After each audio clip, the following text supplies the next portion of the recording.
از تقدیمات شهلا سیف‌الدین‌آوا.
اما مادر و با همین دیگر با او زنگ نزدم.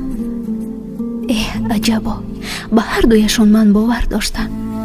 فکر کردم زندگیم دیگر می شود، اما برعکس زندگیم را از من گرفتن. عجبا که براشون مثل بازیچه گشتم، ولی با وجود خیانتش برایش خوشبختی می خواهم. اما فراموش نکن که تو را کسی مثل من دوست نمی دارد. این عشق برای تو بی‌ارزش بود، اما پیدا می شود نفری که آن را با عوض جانش بخرد. خوشبخت باش، ولی انتظار داشته باش که به تو نیز زمانی خیانت می کنند. آن وقت می فهمی که من چه احساسی داشتم. خوشبخت باش، خوشبخت باش.